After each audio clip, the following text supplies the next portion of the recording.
"Sir, we got a call about a break-in," an officer said. The flashing red and blue lights painted the mansion gates as Marcus stepped out of his SUV. From the balcony, a woman in pearls shouted, "That's him! He doesn't live here!"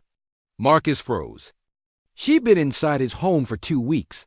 The driveway stretched like a private runway, lined with sculpted hedges and marble statues that caught the late afternoon sun.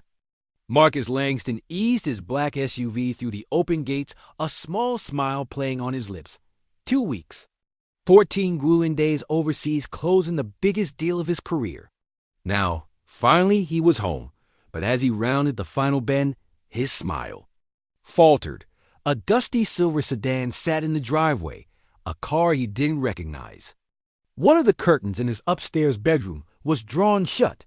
He never kept them closed, and then there was the faint but distinct smell in the air. Cigarette smoke. Marcus didn't smoke. No one in his home did. He parked and stepped out, the sound of gravel crunching under his shoes. Before he could even reach the front steps, a sharp voice cut through the stillness. "Excuse me, can I help you?" On the porch stood a woman he had never seen. Mid-40s, fitted yoga pants, pearl necklace, manicured. Nails tapping against her arm. She looked him up and down like he was trespassing. "I live here," Marcus said calmly, pulling his key from his pocket. "That's impossible," she said, squinting. "I'm on the HOA board. This house has been empty for months." Marcus blinked. "Empty? Ma'am, my name is on the deed.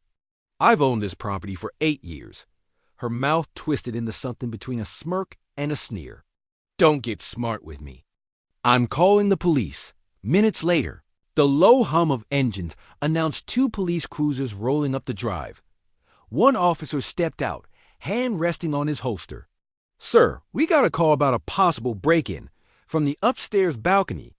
The woman leaned over the railing and jabbed a finger toward Marcus. "That's him.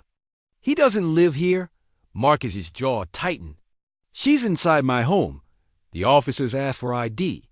Marcus handed them his license, then turned to the front door. Without a word, he slid his key into the lock and turned it. The door swung open.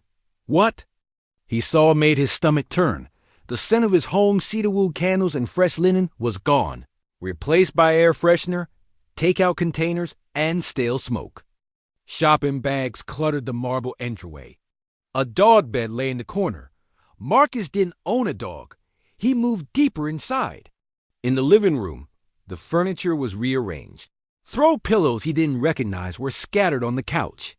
His grandmother's china, a priceless heirloom, sat out on the coffee table next to an open bag of chips dot in the kitchen. The once pristine counters were sticky.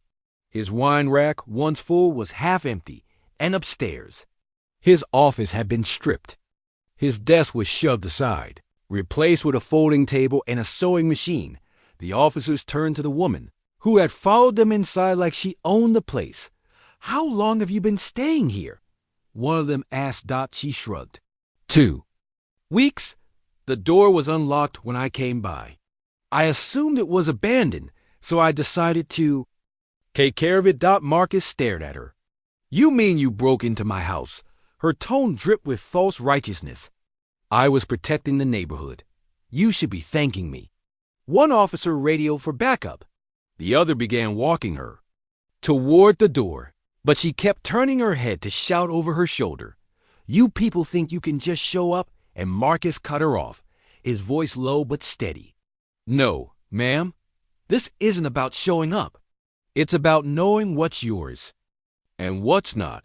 The officers led her to a patrol car. She sat in the back seat, arms crossed, still muttering to herself. Marcus stood at the doorway of his mansion, watching the flashing lights fade into the distance. The silence that followed was heavier than he expected. Inside, he walked room to room, taking it all in. Every displaced object, every strange item left behind, was a reminder that someone had tried to erase his presence from his own home.